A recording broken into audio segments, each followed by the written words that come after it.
Everyone, in fact good afternoon বলা better. অনেকটা দেরি থেকে ব্লগটাকে আজকে শুরু করছি। এখন বাজে প্রায় 1টা বেজে গেছে আই থিঙ্ক। তো আজকে হচ্ছে শুক্রবার, আর দেখে বুঝতেই পারছো ব্লগটাকে শুরু করছি হসপিটাল থেকে ডেফিনেটলি, বাট শুরু করছি কারণ আজকে আমার ডিসচার্জ। তো এখন একদম ফিট অ্যান্ড ফাইন, একদম ঠিক হয়ে গেছি, সমস্ত চ্যানেল খুলে দিয়েছে। তো বাড়ি যাওয়ার প্রস্তুতি, মানে ডিসচার্জ সামারি রেডি, জাস্ট ওই ইন্স্যুরেন্সের কাজকর্ম যা যা আছে সেগুলো চলছে, সেগুলো প্রসেসটা পুরোপুরি হয়ে গেলে আমরা বেরিয়ে যাবো। তবে আজকে কে এসেছে আমার সাথে দেখা করতে দেখাই, দাঁড়াও। কে এসেছে আমার সাথে দেখা করতে?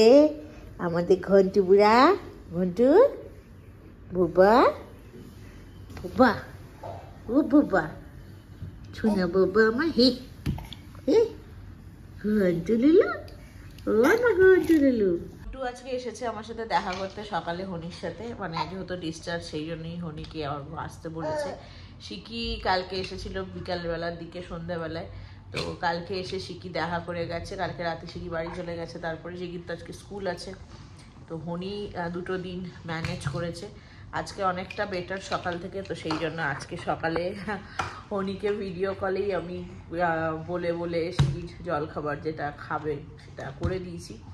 তো হনি করে দিয়েছে, হনি করিডোরে পৌঁছে দিয়ে বাড়ির সমস্ত কাজ সেরে তারপরে ঘন্টুকে নিয়ে এখানে এসছে হসপিটালে। সে তার নিজের কাজ নিয়েই ব্যস্ত, যেরকম ঘরে থাকে এখানেও এসে সেরকম, কিন্তু বেচারার নাক দিয়ে জল পড়ছে। এই যে এদিকে আসো তো দেখি, একটু পুছিয়ে দিই। পুছতে দেবে না, পুছিয়ে দিই।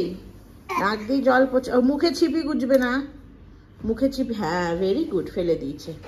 আর এইখান থেকে কালকে, এখান থেকে পুরো ভিউটা দেখো কি সুন্দর, মানে ব্যাঙ্গালোরের আকাশ যেন সবসময় সেই শরতের মেঘ খেলা করছে বলে না, ওরকম একটা ব্যাপার। এইটাকে খোলা যায় এখান থেকে, বাট আমি আর খুলছি না। খুব সুন্দর ভিউ, আর ওখানে অফিস আছে, ওখানে রাস্তাটা দেখা যায় সন্ধ্যেবেলা। কালকে একটা এখানে বৃষ্টি হয়েছিল, রেইনবো উঠেছিল। আমি একটা ফটো তুলে, মানে ওটা দেখে আর বিছানায় বসে থাকতে পারিনি। ফটো তুলে, হ্যাঁ ফটো তুলে আমি ফেসবুকে দিয়েছিলাম। এত সুন্দর এখান থেকে বিকেলের মোমেন্টটা। আজকে তো আর দেখতে পারবো না, একটু পরেই ডিসচার্জ হয়ে যাবে, বাট সত্যি খুব সুন্দর। এটাই হচ্ছে অ্যাস্টারের এন্ট্রান্স। এই যে আমি যে হসপিটালটায় আছি সেটা হচ্ছে অ্যাস্টার সিএমআই হসপিটাল। এটা রয়েছে হচ্ছে তোমার হেব্বাল, কটিকাহালিও বলা চলে না, কটিকাহালি বা হেব্বাল এয়ারপোর্ট, নিউ এয়ারপোর্ট রোডে পড়ে। আমাদের বাড়ি থেকে 7-8 কিলোমিটার। তো এটাতে আমি ফার্স্ট টাইম ভর্তি হলাম। এর আগে একবার শিকি ভর্তি হয়েছিল 2-3 বছর আগে। তো খুব ভালো হসপিটাল, ডেফিনেটলি একটু কস্টলি, প্রাইভেট হসপিটাল একটু কস্টলি, বাট সার্ভিস ওয়াইজ সব কিছু খুবই ভালো। শাশুড়ি মায়ের সময় অ্যাকচুয়ালি আমরা নর্মালি প্রেফার করি হচ্ছে কলম্বে এশিয়া, মানে যেটা এখন মানিপাল হয়ে গেছে, মানিপাল হসপিটালস। বাট মার ওখানেই ডায়ালাইসিস চিকিৎসা, তার আগে আমরা যতবার ভর্তি হওয়া সব ওখানেই হয়েছি। বাট মা চলে যাওয়ার পর থেকে একটা এমন হয়ে গেছে ওই হসপিটালেই, যেহেতু মার মানে মারা গেছিল মা, তারপর থেকে ওই হসপিটালে আর যাওয়ার ইচ্ছা করে না সত্যি বলতে। তো সেই জন্যই আর কি এইটাতে হওয়া। বাট এইটা ওইটা সেম টাইপেরই হসপিটাল। এটা ডেফিনেটলি আরও বেশি ভালো বলতে পারো ডেফিনেটলি মানিপালের থেকে। তো যাই হোক, এখন ওয়েট করছি। আমাদের ব্রেকফাস্ট লেট করেই করেছি, রাত্রিভর ঘুম হচ্ছে না ঠিকঠাক করে। এদের সারা রাত ধরে তো সমস্ত কিছু প্যারামিটার চেক করতে আসেই, সেগুলোর ব্যাপার রয়েছে। তো সেই জন্যই আর কি। আর 2 দিন ধরে আমার এত মাথা ব্যথা করছে, এসি চলছে না রুমগুলোতে, তো পুরো নাক বন্ধ হয়ে আছে। আরেকটা জিনিস যেটা এখানে এসে ডিসকভার করেছি, সেটা হচ্ছে, মানে জানতে পেরেছি বলতে পারো, এটা হচ্ছে এতদিন আমি জানতাম কি আমার সাইনোসাইটিস আছে। মানে আমি 5-6 বছর আগে যখন আমার একবার সিটি স্ক্যান হয়েছিল মাথার, তখন আমাকে ওই মাথা ব্যথার জন্য এটাই বলেছিল সাইনোসাইটিস থেকেই আপনার মাথা ব্যথা হয়। বাট এখানে এসে জানতে পারলাম আমার সাইনোসাইটিস নিয়ে আমার মাইগ্রেন আছে, যেই জন্য এই আধ কপালি যেটাকে বলে, আধা দিক দিয়ে মাথা ব্যথা হয়। তো সেইটাই ডেফিনেটলি আবার শুরু হয়েছে। তো ওই প্যারাসিটামল কালকে পুরো দিনটাই ইঞ্জেকশন দিয়েছে, আজ কালকে রাত থেকে চ্যানেল খুলে দিয়ে তোমার হচ্ছে ওই ট্যাবলেটস দেওয়া শুরু করেছে। আর একটা গুড নিউজ, 2 দিন থাকলাম। ইনফ্যাক্ট বুধবার ভর্তি হয়েছে, আজকে শুক্রবার। তো রিপোর্টস যা যা করেছে সব নর্মাল। আলট্রাসাউন্ড, ইসিজি, কোলেস্ট্রল লেভেলটা একটু হাই, সেই জন্য ইসিজি করেছিল। আর বাকি ব্লাড টেস্টের রিপোর্ট যা যা ওরা অনেক কিছু সন্দেহ করেছিল, গলব্লাডার সন্দেহ করেছিল, সেগুলো সব রিপোর্টস নর্মাল এসেছে। আর দুটো ব্লাড টেস্ট করেছে, আরও কালকে নিয়েছে, সেটা দুপুরবেলা ব্লাড স্যাম্পেল। আমার নামটা ঠিক মনে নেই, সেই জন্য মেনশন করছি না। বাট সেই ব্লাড টেস্টের রিপোর্টটা আজকে সকালে ডক্টর এসে বললো কি 3 দিন সময় লাগবে ওটা আসতে। তো নেক্সট ফলো আপ আমার যখন দেবে, এখনও তো ডিসচার্জ সামারি হাতে পাইনি, ওটাতে লেখা থাকবে। নেক্সট ফলো আপ যখন আসতে হবে তখন এসে, মানে তখন আসবো যখন, তখনই ওরা রিপোর্টটা দেবে এবং সেটা নিয়ে ডিসকাস করবে। আঙুল চুটছে কেন? বদ অভ্যাস হচ্ছে। হ্যাঁ, তোমাকে এখানে চুচি দিয়েছিলাম, তোমার দিদি এখনো আঙুল খায়। দেখো দেখো কিরম করে আঙুল খাচ্ছে হনি, দেখো। হ্যাঁ, এটা ভালো টেস্ট রে। এ পুচি পুচি পুচি, এটা ভালো টেস্ট। নো আঙুল মুখে দেয় না, আঙুল মুখে দেয় না। না না, অত রাগ দেখালে হবে না, আঙুল মুখে দিলে খাবে না। দেখো 2 হাতের আঙুল মুখে দিচ্ছে। পপ করে দেবো, পপ করে দেবো, পপ করে দেবো। অঞ্জু বাবু, তোর গাটা একটু ছ্যাংছ্যাঙানি গরম। আবার আঙুল খাচ্ছে, আমি বাক্যই দেবো। খাইতে হবে না, খাইতে হবে না, খাইতে হবে না। নিয়ে এসছে আমার জন্য ডাবের জল, টেন্ডার কোকোনাট ওয়াটার। আমাকে ডক্টর হচ্ছে যে কোনো রকমের ফল, শুধু এই ডাবের জল ছাড়া বাকি সমস্ত রকমের ফল ইনক্লুডিং আম খেতে না করেছে, দুঃখের বিষয়। আর দুধের যে কোনো জিনিস, দুধ বা মিষ্টি, বলেছে আপ লোক বঙ্গালি হো, রসগোল্লা মত খানা। তো রসগোল্লা, সন্দেশ, যাই হোক, শুধু দই খেতে পারি, পনির টনির, দুধের যে কোনো আইটেম, ছানা পনির সমস্ত খাওয়া বারণ। তো সেই জন্যই আর কি। আর কোকোনাট ওয়াটারটা বলেছে বেশি করে খেতে, তো ওই জন্য কোকোনাট ওয়াটার, অর্ঘ্য বাইরে গেছিলো ইন্স্যুরেন্সের কাজটা দেখতে, আর কোকোনাট ওয়াটারটাও এনে দিল। এখন এই জন্য কোকোনাট ওয়াটার খাচ্ছি। ঘন্টুরা এখন বেরিয়ে যাচ্ছে, ঘন্টু আর হনি। Ghantu tata, Ghantu tata. বাইরে এসেই দোলা শুরু, বাইরে ঘুরতে যাওয়ার ভালো লাগে। টাটা বাবা, টাটা। দেখো দেখো দেখো, গোল গোল করে ঘুরছে, আনন্দ হয়েছে খুব। দেখো হনিকে ডাকছে, দেখলে না? ঘন্টু আরেকবার ডাকো হনিকে, ঘন্টু হনিকে ডাকো, ঘন্টু ঘন্টু আসো আসো, হনিকে ডাকো। হনি এখনো আসেনি, পাপা যাচ্ছে না তো। হনিকে ডাকো, হনি কই? হনি ডাকো, হনিকে ডাকো আরেকবার। ও এখন আর ডাকবে না, ক্যামেরা অন করে নিচ্ছে, আর ডাকবো না, আমি নিজেই চাবি নিয়ে হাঁটা দিই। চলো, অর্ঘ্য গেল ঘন্টুকে আর হনিকে ছেড়ে দিয়ে আসতে। আসলে প্রায় 2টো বেজে গেছে, আর এখনও ইন্স্যুরেন্সের কাজ চলছে। আসলে ইন্স্যুরেন্সে একটা প্রবলেম হয়েছে, কারণ আমার যেহেতু রিপোর্টসগুলো সমস্ত নর্মাল এসেছে, ফার্স্ট রাউন্ডে ইন্স্যুরেন্স রিজেক্ট করে দিয়েছে। তো সেটার পরিপ্রেক্ষিতে কোয়ারিজ চেয়েছিল কি, লাইক রিপোর্ট নর্মাল এসেছে তাও তোমরা কেন অ্যাডমিট করেছো। তো ডক্টর সেগুলোর এখন জাস্টিফিকেশন দিয়ে একটা লেটার লিখে পাঠিয়েছে। তো এখন সেটা অ্যাপ্রুভ করেছে নেক্সট স্লটে, এবং অ্যাপ্রুভ করে এখন ফাইনাল বিলের সমস্ত কিছু চেয়েছে। তো ওগুলো সব তো রেডি করেই রেখেছিল, এখন ওরা ওগুলোকে পাঠিয়েছে তোমার নেক্সট মানে ফার্দার প্রসিডিওরে। তো ইন্স্যুরেন্সের পুরো সব কিছু কমপ্লিট হতে অর্ঘ্য বললো 4টে বাজবে। তো শিকির তো 3:15-তে চলে আসবে, তো অত সময় বসে থেকে কি করবে। তো সেই জন্য ওদেরকে পাঠিয়ে দিল। এখানে তো ব্রেকফাস্ট করিয়েছিল ওরা এসে। তো অর্ঘ্য বললো যা তোরা বাড়ি গিয়ে খেয়েটে আয়, খেয়েটে শিকিকে নিয়ে তারপরে আরেকবার আসবে। কারণ হচ্ছে স্কুটিটা এখানে আমাদের আছে, আমরা যদিও 4 হুইলারে এসেছিলাম ভর্তি যেদিনকে হয়েছিলাম আমি, পরে আবার গিয়ে অর্ঘ্য স্কুটি নিয়ে এসেছিল। তো সেই স্কুটিটা নিতে হবে বলে হনিকে আবার আসতেই হবে। তো যাই জন্য এখন অটো করে দেবে অর্ঘ্য এখান থেকে, ওরা বাড়ি চলে যাবে। আর তারপরে আবার খেয়ে দিয়ে সব কিছু করে পরে হয়তো যখন এদিকে রেডি হয়ে যাবে তখন আসবে। যাই হোক, চলো এখন একটু আমি ভিডিও এডিট করি। এই কয়েকদিন তো মানে 2 দিন তো গত করাই হয়নি, অনেক লেটে রান করছি, আবারও প্রচুর লেট। তো মাঝখানে আই থিঙ্ক 3 থেকে 4 দিন গ্যাপ হয়ে গেছে, ভিডিও দিতে পারিনি। তো এখন ভিডিওটা এডিট করে রাখছি। এখানে ইন্টারনেটের কানেকশন একটু কম, তো ডাউনলোড করা সম্ভব হবে না, এডিট করে করে রেখে দিচ্ছি, বাড়ি গিয়ে ডাউনলোড করে। আজকে তো দেওয়া সম্ভব নয়, কালকে সকালে চেষ্টা করব লাইভ করার একটা ভিডিও। 5টা বাজে, এখনো আমি হসপিটালেই রয়েছি, এখনো বাড়ি যাওয়ার সুযোগ হয়নি, হসপিটাল থেকে এখনো ছাড়িনি, কারণ আমাদের ইন্স্যুরেন্স এখনো প্রসেসিং চলছে। মানে লাস্ট যেটা বললাম তোমাদের, আমাদের যে পার্সোনাল ইন্স্যুরেন্সটা রয়েছে সেইটা তো প্রথমে রিজেক্ট করেছিল, আবার ওগুলো পাঠানোতে জাস্টিফিকেশন যেগুলো পাঠিয়েছিল ডক্টর আবার রিজেক্ট করেছে। তাদের একটাই কোয়েশ্চেন কি রিপোর্ট নর্মাল হওয়া সত্ত্বেও কেন পেশেন্টকে অ্যাডমিট করেছে। যাই হোক, এখন অর্ঘ্য কর্পোরেট ওর ইন্স্যুরেন্স যেটা আছে সেটা দিয়েছে, এখন সেটার প্রসেসিং চলছে। 4টে সাবমিট হয়েছে নাকি, তাই না? 4টের সময় সাবমিট হয়েছে, এখন 5টা বাজে। কখন হবে কি জানি, ভগবান জানে আদৌ ইন্স্যুরেন্স পাবো কি না। আর ভাল লাগছে না, এখন মনে হচ্ছে কখন বাইরে বেরোবো। এক ঘরের মধ্যে বদ্ধ থাকতে থাকতে। শিকি স্কুল থেকে চলে এসেছে, শিকি খাওয়া দাওয়া হয়ে গেছে, ঘন্টু সিসিটিভিতে দেখলাম ঘন্টু খেলছে, শিকি কার্টুন দেখছে, আর এই যে আরেকজন পাওয়ার ন্যাপ নিচ্ছে। কি করবে, বোর হয়ে যাচ্ছি বসে বসে, কতক্ষণ আর বসে থাকা যায়। হচ্ছে আমাদের বিকেলের স্ন্যাক্স, হসপিটালে বসে আমাদের ইন্স্যুরেন্সে অ্যাপ্রুভাল চলে এসেছে, আর কিছুক্ষণের ব্যাপার। যাই হোক, এটা হচ্ছে আমার চা আর ভেজ স্যান্ডউইচ, আর অর্ঘ্য হট চকলেট খেয়ে এসেছে, এটা অর্ঘ্যর এগ পাফ। অর্ঘ্য গেছে এখন নিচে বিলিং কাউন্টারে। পুরো বিলটা দিল না ইন্স্যুরেন্স থেকে, অর্ঘ্য অফিস থেকে তাও এটা অ্যাপ্রুভ করেছে কিছুটা। যতটা আমাদের বিল অ্যামাউন্ট হয়েছিল এই দুদিনে, সমস্ত টেস্ট ইমার্জেন্সি সব কিছু মিলিয়ে, তার মধ্যে দেখলাম 45% মতো ইন্স্যুরেন্স কভার করেছে।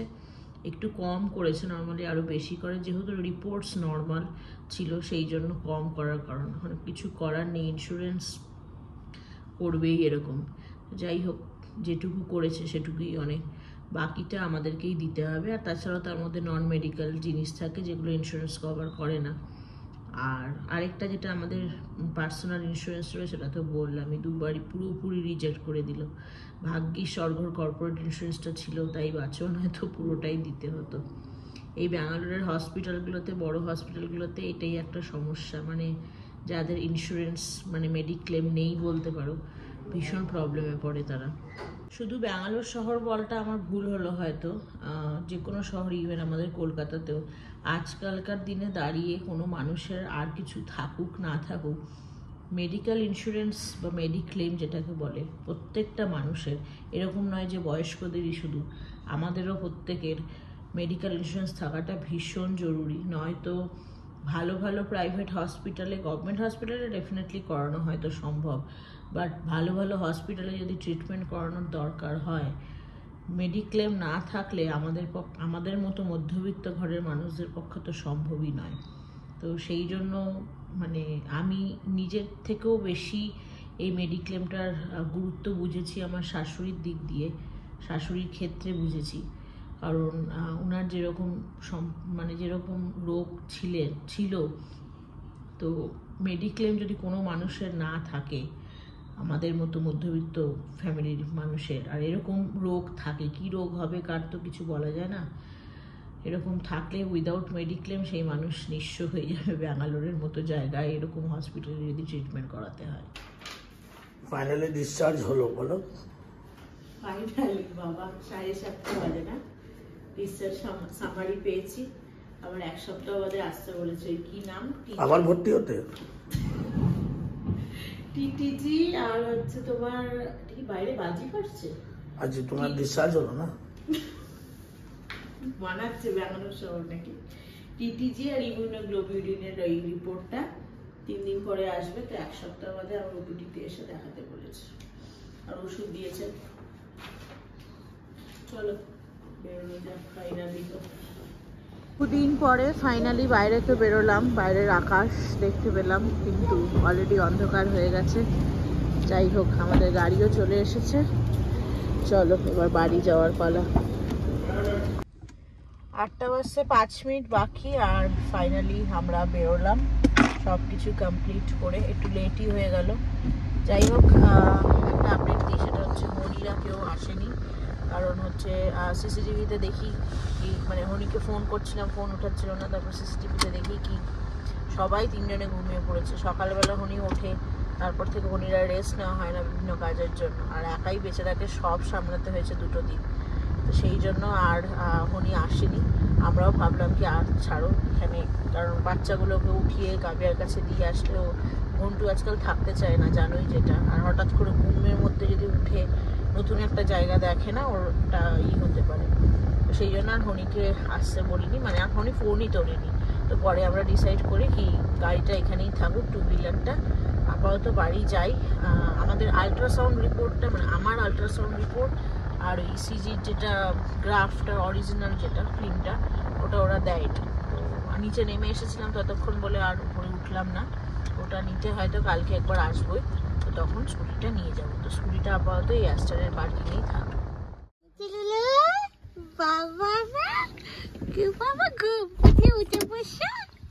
উঠে বসে নাইট জ্বলে গেল, লাইট জ্বলে। হ্যাঁ তো নাইট নাইট নাইট বাড়ি চলে এসছি বাবু, বাড়ি চলে এসছি।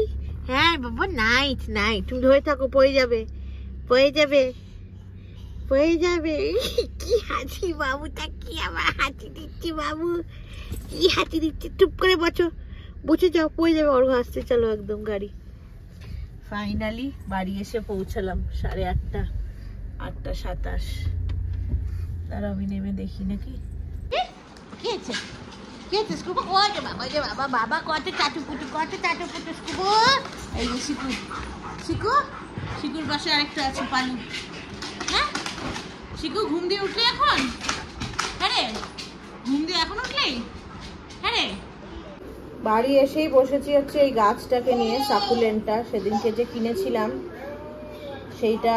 এসে দেখি নিচের এইগুলো পাতাগুলো নাকি হনি বলছে জলে, মানে মাটির সাথে লাগানো থাকতে থাকতে একদম লাগিয়ে দিয়েছিল নার্সারি থেকে, পচে খুলে গেছে। আর উনি জলও দেয়নি, শুকনো হয়ে গেছিলো। পুরোটা খুলে আবারই করলাম। সাকুলেন্টের আনার পরে প্রথমবার লাগিয়েছি, যেটুকু রিসার্চ করে বুঝলাম সাকুলেন্টের জন্য কোকোপিট আইডিয়াল নয়। এখন আমার কাছে যেগুলো দরকার সেরকম কিছু ছিল না, আপাতত বালি দিয়ে কোকোপিটটাকে মিক্স করে লাগিয়েছি আর একটু নিচে করে রাখলাম। দাঁড়াও দেখাই যে গাছটা, এই দেখো এখানে আমি এইরকম কোকোপিট দিয়েছিল ওরা শুধু। তো কোকোপিটটা এখনো ভেজা ভেজা আছে, বাট এটা তো আইডিয়াল মিক্সচার নয়, যতদিন না পাচ্ছি। আবার যদি রিপোর্টিং করতে, বারবার রিপোর্টিং করলে গাছ মরে যাবে। তো আপাতত এই যে বালি, সাদা বালি দিলাম, হলুদ বালি দিলে ভালো হতো, মানে হলুদ বালি দেওয়ার নিয়ম। এই দুটোকে মিশিয়ে দিয়েছি আর একটু নিচু করে রেখেছি। এবার এই জায়গাটাতে এই অ্যাকুইরিয়ামের আমার পাথর আছে, এগুলো একটু একটু দিয়ে দেবো, যাতে গাছের এই নিচের পাতাগুলো না মাটির সাথে থাকতে থাকতে পচে যাচ্ছে। দেখা যাক এভাবে দিয়ে। আসলাম একটু রান্নাঘরে, দিদিকে পড়ালাম, এসে এখন বসাবো হচ্ছে খিচুড়ি। তবে চাল আর ডাল সেদ্ধ করতে দিচ্ছি, তবে এটা নর্মাল খিচুড়ি হবে না, এটা হবে আজকে আমাদের সাউথের ডিশ খাড়া পোঙ্গল। 12:05 ফাইনালি বসছি আমরা এখন ডিনার করতে। যদি অর্ঘ এখনো আসেনি, অর্ঘ গেছে ঘন্টুকে ঘুম পাড়াতে। আর শিখি একটু লেট হলো আজকে, একটু নয় অনেকটাই লেট হলো। ইনফ্যাক্ট হসপিটাল থেকে এসে একটু তো টায়ার্ড ছিলাম, ফ্রেশ হয়ে শিখিকে বসেছিলাম পড়াতে। গাছগুলো রিপোর্টিং করলাম, সেটাতে সময় লাগলো। শিখির অনেক হোমওয়ার্ক দিয়েছে, 11 থেকে 100 স্পেলিং উইথ নাম্বারস। তাছাড়া 2 দিনের পেন্ডিং হোমওয়ার্ক তো ছিলই, সব মানডেতে সাবমিট করতে হবে। তো সেই জন্যই একটু বেশি করিয়ে রেখেছি আজকে। যাই হোক, তো ফাইনালি রান্নাবান্না সব হয়ে গেছে। আজকে কি করেছি দেখিয়ে দিই। আজকে হয়েছে হচ্ছে তোমার সাউথ ডিশ খাড়া পোঙ্গল, আর তার সাথে করেছি হচ্ছে নারকেলের চাটনি। যদিও এটা আমি খাবো না, এটা বাকিদের খাবার, আমি শুধু ওটাই খাবো। আর এই যে গাছগুলোকে রিপোর্টিং করে দিয়েছি, মানে মাটিটা চেঞ্জ করেছি, বালি মিশিয়ে পাথর দিয়ে রেখেছি। এ দেখো এটার কি অবস্থা, আমার এই এত ভালো গাছটার। আমি জানি না কতদূর কি হবে। প্রথমবার যেহেতু সাকুলেন্ট রেখেছি, আমার অতটা আইডিয়া ছিল না কি কোকোপিটে লাগাতে নেই। নার্সারি থেকেও একদম বোকা বানিয়ে দিয়েছে, লোক না জানলে যেটা হয়। ইউটিউবে সার্চ করে জেনেছিলাম, মাটিটা চেঞ্জ করে জিনিস ফিনিস আনতেই তো এই ঘটনা হলো। যাই হোক ছাড়ো, তো যা ছিল সেটুকু দিয়ে করেছি, দেখা যাক এখন সারভাইভ করলে ভালো। যাই হোক চলো, আজকের ব্লগটা মেইনলি ছিল হসপিটাল থেকে বাড়ি আসা। বাড়ি এসে তো কি আনন্দ, মানে আমি কি বলবো। স্পেশালি পালু, ওরিও, স্কুবি, এদের তো একটা লাইক আলাদাভাবেই এরা ওয়েলকাম করে। তারপরে ঘন্টু, শিকি এরা আছে। আর যতই বলো হাসপাতাল বলে না, বাড়ির বাইরেও যে ঘুরতে যাই না, ওই 2-3 দিন ঠিক আছে, তারপরে বাড়ি এসে একটা আলাদাই শান্তি। যাই হোক চলো, আর ব্লগটাকে বাড়াচ্ছি না, এখানে ব্লগটাকে আজকে শেষ করছি। আজকের ব্লগটা যদি ভালো লেগে থাকে, do like, share, comment and subscribe to our channel. সবাই খুব ভালো থেকো, সুস্থ থেকো, দেখা হবে তোমাদের সাথে খুব তাড়াতাড়ি আরও একটা নতুন ভিডিওতে। ততক্ষণের জন্য টাটা।